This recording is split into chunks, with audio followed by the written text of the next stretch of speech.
ನಮಸ್ತೆ. ಅಂಚೆಗೆ ಹೋಗದ ಪತ್ರ ಪುಸ್ತಕದಿಂದ ನಮ್ಮ ಮುಂದಿನ ಚಾಪ್ಟರ್ನ ಹೆಸರು ನಾನು ಪ್ರೀತಿಸಿದವರ ಜೊತೆಗೆ ನಾನೇನು ಇದ್ದೇನೆ ಹಾಗೆ ಇರುತ್ತೇನೆ. ನಾನು ಯಾರನ್ನು ಪ್ರೀತಿಸ್ತೀನಿ, ಯಾರ ಜೊತೆಲಿ ಇರ್ತೀನಿ, ಅವ್ರ ಜೊತೆಲಿ ನಾನು ನಾನಾಗಿ ಇರ್ತೀನಿ ಅನ್ನೋದನ್ನು ಹೇಳ್ತಾ ಇದ್ದಾರೆ. ಸೊ ನೋಡೋಣ ಏನು ಅಂತ. ಸೊ ನಮ್ಮ ಜೀವನ, ನಮ್ಮ ಬದುಕು ಮಹತ್ವ ಅಂತ ಅನ್ಸೋದು ಯಾವಾಗ ಅಂದರೆ, ನಾವು ಯಾರ ಜೊತೆಲಿ ಬದುಕ್ತಿದ್ದೀವಿ ಅಲ್ಲ, ಅವ್ರ ಜೊತೆ ನಾವು ಹೇಗೆ ಬದುಕ್ತಿದ್ದೀವಿ ಅನ್ನೋದು ಕೂಡ ನಮ್ಮ ಜೀವನವನ್ನು, ನಮ್ಮ ಬದುಕನ್ನು ಮಹತ್ವ ಆಗಿ ಮಾಡುತ್ತೆ ಅಂತ ಹೇಳ್ತಾ ಇದ್ದಾರೆ.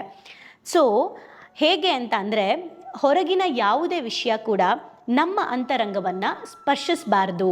ಹೊರಗಿನ ಯಾವುದೇ ವಿಚಾರ ನಮ್ಮನ್ನು ಡಿಸ್ಟರ್ಬ್ ಮಾಡಬಾರ್ದು. ನಮ್ಮ ಜೊತೇಲಿರೋರ ಜೊತೇಲಿ ನಾವು ಹೇಗಿರ್ತೀವಿ ಹಾಗೇ ಇರಬೇಕು. ಯಾವುದೋ ಹೊರಗಿನ ವಿಚಾರ ನನ್ನನ್ನು ಡಿಸ್ಟರ್ಬ್ ಮಾಡಬಾರ್ದು ಅಂತ ಹೇಳ್ತಾ ಇದ್ದಾರೆ. ಸೊ ಇದಕ್ಕೆ ಅವರೊಂದು ಎಕ್ಸಾಂಪಲ್ ಕೊಟ್ಟಿದ್ದಾರೆ. ಏನಂದರೆ ರಿಯಲ್ ಆಗಿ ನಡೆದಿರೋದು.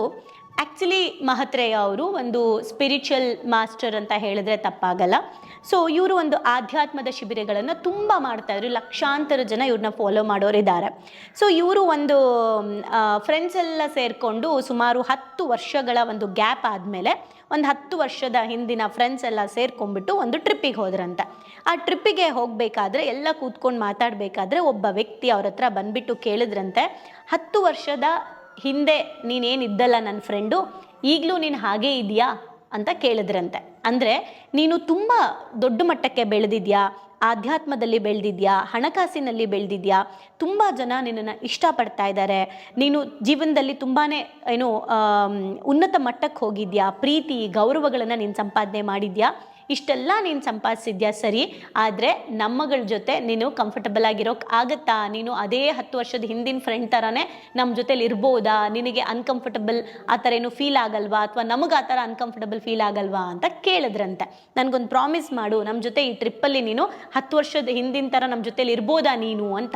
ಯಾಕಂದರೆ ಫ್ರೆಂಡ್ಸ್ ಜೊತೆ ಹೇಗಿರಬೇಕು ಅಂತ ಅವ್ರಿಗೆ ಮುಜುಗರ ಆಗಬಾರ್ದು ಅಂತ ಒಂದು ಒಬ್ಬ ಫ್ರೆಂಡ್ ಬಂದು ಕೇಳಿದ್ನಂತೆ. ಇವ್ರಿಗೇನು ಆಶ್ಚರ್ಯ ಆಗಲಿಲ್ವಂತೆ. ಯಾಕೆ ಅಂದರೆ ಇವ್ರಿಗೆ ಗೊತ್ತಿತ್ತಂತೆ, ಆ ವ್ಯಕ್ತಿ ನನ್ನ ಸ್ನೇಹಿತ, ನನ್ನನ್ನು 10 ವರ್ಷದ ಹಿಂದೆ ಹೇಗೆ ನೋಡೋಕ್ಕೆ ಇಷ್ಟಪಡ್ತಾನೋ ಈಗಲೂ ನನ್ನನ್ನು ಹಾಗೆ ನೋಡೋಕ್ಕೆ ಇಷ್ಟಪಡ್ತಾನೆ ಅಂದ್ಬಿಟ್ಟು ಪ್ರಾಮಿಸ್ ಮಾಡಿದ್ರಂತೆ. ನಾನು ಇವತ್ತಿಗೂ ಕೂಡ ನಿನ್ನ ಹಳೆಯ ಗೆಳೆಯನೇ, ನಾನು ಇವಾಗಲೂ ಕೂಡ ನಿನ್ನ ಫ್ರೆಂಡೇ, ಅವಾಗ ಹೇಗಿದ್ದೆ ಅದೇ ಥರನೇ.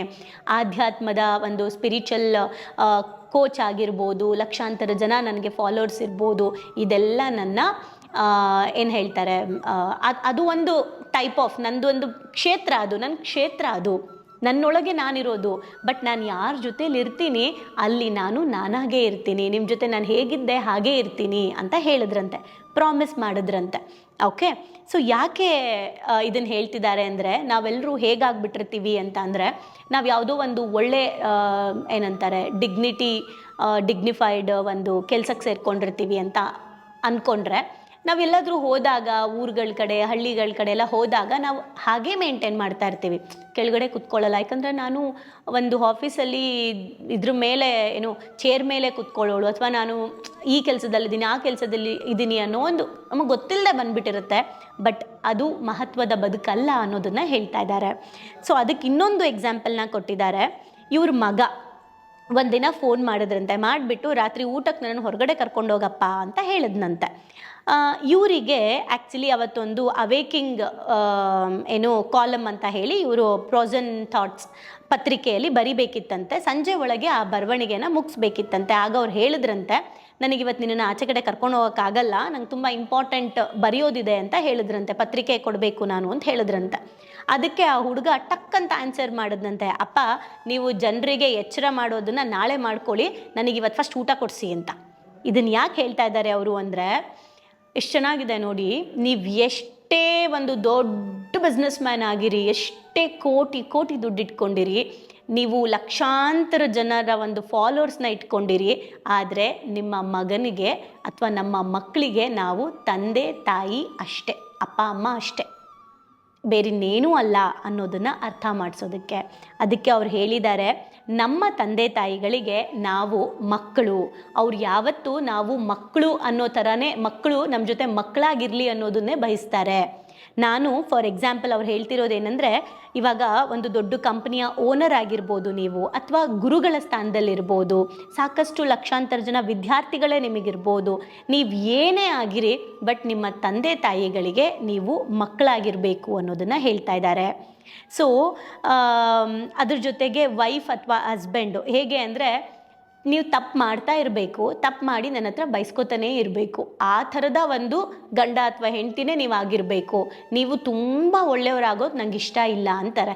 ಸೊ ನೀವು ಏನೇ ಒಳ್ಳೆಯವರ ಆಗಬೇಕು ಅಂದ್ರೂ ನಿಮ್ಮ ಸಂಗಾತಿ, ನಿಮ್ಮ ಹಸ್ಬೆಂಡ್ ವೈಫ್ ಯಾವ ರೀತಿ ಇಷ್ಟಪಡ್ತಾರೆ ನಾನು ಹಾಗೇ ಇರಬೇಕು, ನಾನು ಹೀಗೆ ಇರ್ತೀನಿ ಅನ್ನೋದಲ್ಲ. ನಾನು ಅವ್ರ ಜೊತೆಗೆ ಈಗ ಫಾರ್ ಎಕ್ಸಾಂಪಲ್ ನಾನು ಮನೇಲಿ ಮಗು ಜೊತೆಗೆ ಹೇಗೆ ಆಟ ಆಡ್ತಾ ಇರ್ತೀನೋ, ಅಥವಾ ನನ್ನ ಹಸ್ಬೆಂಡ್ ಜೊತೆ ಹೇಗೆ ನಾನು ಮಾತಾಡ್ತಾ ಇರ್ತೀನೋ ಹಾಗೆ ಮಾತಾಡಬೇಕು. ನಾನು ಏನು ತುಂಬ ಕಲ್ತ್ಕೊಂಡಿದ್ದೀನಿ ಅಥವಾ ಏನೋ ಆಧ್ಯಾತ್ಮಕ್ಕೆ ಹೋಗ್ಬಿಡ್ತೀನಿ ಅಂತ ಹೇಳಿಬಿಟ್ಟು ಮನೆಯಲ್ಲಿ ನಾವು ಇಲ್ಲ, ನಾನು ಹಾಗೆಲ್ಲ ಮಾತಾಡಲ್ಲ, ಅದೆಲ್ಲ ನಾನು ಮೌನವಾಗಿರಬೇಕು, ನಾನು ಅದು ಮಾಡಬೇಕು ಇದು ಮಾಡಬೇಕು ಅಂತಂದರೆ, ನೀನು ಅದು ಯಾವುದಾದ್ರೂ ಒಂದು ಸನ್ಯಾಸತ್ವ ತೊಗೊಂಡು ಮನೆ ಬಿಟ್ಟು ಹೋಗು ಅಂತ ಹೇಳ್ತಾರೆ.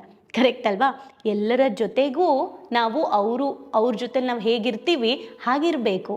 ನಮ್ದು ಏನಿದೆ ಅದು ನಮ್ಮೊಳಗಿರಲಿ, ಬಟ್ ಹೊರಗಡೆ ಜನದ ಜೊತೆ ನಾವು ಏನು ಎಂಜಾಯ್ ಮಾಡ್ತೀವ ಎಂಜಾಯ್ ಮಾಡಬೇಕು. ಅದಕ್ಕೆ ಅವ್ರು ಏನು ಹೇಳ್ತಾರೆ ಅಂದರೆ, ಈವನ್ ನೀವು ಏನೇ ಸ್ಪಿರಿಚುವಲ್ ಅಲ್ಲಿರಿ, ಏನೇ ಆಗಿರಿ, ಫಾರ್ ಎಕ್ಸಾಂಪಲ್ ನೀವು ಡ್ಯೂಟಿಗೆ ಹೋಗ್ಬೇಕು, ಕೆಲ್ಸಕ್ಕೆ ಹೋಗ್ಬೇಕು, ಅಲ್ಲಿನ ಒಂದು ಯೂನಿಫಾರ್ಮ್ ಏನು ಬೇಕೋ ಅದನ್ನು ಹಾಕ್ಕೊಳ್ಳಿ.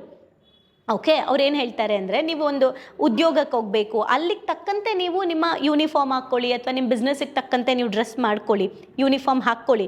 ಆದರೆ ಅದೇ ಯೂನಿಫಾರ್ಮೇ ನಿಮ್ಮ ಬದುಕಲ್ಲ ಅನ್ನೋದನ್ನು ಹೇಳ್ತಾ ಇದ್ದಾರೆ. ಸೊ ನಿಮ್ಗೆ ಹೆಂಗೆ ಬೇಕು ಹಾಗೆ ನಿಮ್ಮವ್ರ ಜೊತೆ, ಅಂದರೆ ನಿಮ್ಮ ಜೊತೆಲಿರೋರ ಜೊತೆಗೆ ನೀವು ಹೇಗಿರಬೇಕು ಹಾಗಿರಿ ಅನ್ನೋದನ್ನು ಅವರು ಹೇಳ್ತಾ ಇದ್ದಾರೆ. ಆ್ಯಂಡ್ ಎಷ್ಟು ಚೆನ್ನಾಗಿದೆ ಅಂತ ಅಂದರೆ, ಒಬ್ಬ ತಂದೆ ತಾಯಿ ಏನು ನಿರೀಕ್ಷೆ ಮಾಡ್ತಾರೆ, ಒಬ್ಬ ಮಕ್ಕಳು ಏನು ನಿರೀಕ್ಷೆ ಮಾಡ್ತಾರೆ, ಫ್ರೆಂಡ್ಸ್ ಏನು ನಿರೀಕ್ಷೆ ಮಾಡ್ತಾರೆ, ಹಾಗೆ ನಾವು ಅವ್ರ ಜೊತೆಗೆ ಅವ್ರ ಹಾಗೆ ಇರಬೇಕು. ಎಷ್ಟೇ ನಾವು ದೊಡ್ಡ ಮಟ್ಟಕ್ಕೆ ಹೋದರೂ ಕೂಡ ನೀನೇನು ಚೇಂಜ್ ಆಗಿಲ್ಲ, ಅವಾಗ ಹೆಂಗಿದ್ಯಾ ಹಂಗೆ ಇದೆಯಾ ಅಂತ ಅನ್ಬೇಕು ನಮ್ಮ ಫ್ರೆಂಡ್ಸು. ಆ ಒಂದು ಏನು ಹೇಳ್ತಾರೆ, ಆ ಒಂದು ಕಂಫರ್ಟಬಲ್ನ ನಾವು, ಆ ಒಂದು ಕಂಫರ್ಟ್ ಝೋನ್ ನಮ್ಮ ಜೊತೆಲಿರೋರಿಗೆ ಕೊಡಬೇಕು ನಾವು. ಸೊ ಅದು ನಮ್ಮ ಬದುಕಿನ ಮಹತ್ವವನ್ನು ಹೆಚ್ಚು ಮಾಡುತ್ತೆ ಅಂತ ಹೇಳ್ತಾ ಇದ್ದಾರೆ. ಸೊ ಅವ್ರೇನು ಕೊನೆಯದಾಗಿ ಹೇಳಿದ್ದಾರೆ, ನಾನು ಪ್ರೀತಿಸಿದವರ ಜೊತೆಗೆ ನಾನು ಎಂದಿಗೂ ನಾನಾಗೇ ಇರುತ್ತೇನೆ ಅಂತ. ನಾನು ಯಾರನ್ನ ಪ್ರೀತಿಸ್ತೀನಿ, ನಾನು ಯಾರ ಜೊತೆಲಿ ಇರೋಕ್ಕೆ ಬಯಸ್ತೀನಿ, ನಾನು ಯಾರ ಜೊತೆಲಿ ಇದ್ದೀನಿ, ಅವ್ರ ಜೊತೆಗೆ ಯಾವತ್ತೂ ಅವ್ರ ಜೊತೆಲಿ ನಾನು ಹೇಗಿದ್ದೆ ಹಾಗೇ ಇದ್ರೇ ಅದು ಚಂದ ಅಂತ ಹೇಳ್ತಾ ಇದ್ದಾರೆ. ಸೊ ಈಗ ನಾವೆಲ್ಲರೂ ಯೋಚನೆ ಮಾಡೋಣ, ಎಲ್ಲೆಲ್ಲಿ ನಾವು ಏನೋ ಒಂದು ಕಲ್ತ್ಕೊಂಡು ಬಂದು ಯಾವುದೋ ಒಂದು ಇದು ಮಾಡಿ, ಇಲ್ಲ ನಾನು ಹೀಗೆ ಇರ್ತೀನಿ ಅಂತ ಒಂದು ಲೈನ್ ಹಾಕ್ಕೊಂಡು ಇದೀನ, ಅಥವಾ ಯಾವ ಥರ ಜೀವಿಸ್ತಾ ಇದ್ದೀನಿ ಅಂತ. ನನ್ನ ತಂದೆ ತಾಯಿ ಹತ್ರನೂ ನಾನು ಅದೇ ಡಿಗ್ನಿಫೈ ಆಗಿ ಹೋಗಿ ಕೂತ್ಕೊಂಡು ಮೊಬೈಲ್ ನೋಡೋದು, ಈ ಥರ ನಾನು ಮಾಡ್ತಾ ಇದ್ದೀನಾ, ಅಥವಾ ನನ್ನ ಪೇರೆಂಟ್ಸ್ ಜೊತೆಗೆ ಕೂತ್ಕೊಂಡು ಮಾತಾಡ್ತಾ ಇದ್ದೀನಾ ಅಂತ. ಇದ್ರ ಬಗ್ಗೆ ನನ್ನ ಒಂದು ಚಿಕ್ಕ ಎಕ್ಸಾಂಪಲ್ ಹೇಳ್ತೀನಿ. ನನ್ನ ತಾಯಿ ನನಗೆ ಆಗಿದ್ದು, ನಾನು ಒಂದು ಸ್ವಲ್ಪ ಸ್ಪಿರಿಚುವಲಲ್ಲಿ ಎಸ್ಪೆಷಲಿ ಲಾಸ್ಟ್ 3 ಇಯರ್ಸಿಂದ 2020 ನಾನು ಸ್ವಲ್ಪ ಸ್ಪಿರಿಚುವಲಿ ಬರೋಕ್ಕೆ ಸ್ಟಾರ್ಟ್ ಆದಮೇಲೆ, ಸ್ಪೆಷಲಿ ತುಂಬ ಅಂದರೆ ಏನಾಗುತ್ತೆ, ಈ ಪರಿವರ್ತನೆ ಅನ್ನೋದು ಸಡನ್ನಾಗಿ ಆಗೋದಲ್ಲ, ತುಂಬ ಟೈಮ್ ತೊಗೊಳುತ್ತೆ. ಆ್ಯಂಡ್ ಎವ್ರಿ ಡೇ ಇವತ್ತಿಗೂ ಆಗ್ತಿರುತ್ತೆ ಎಷ್ಟೊಂದು.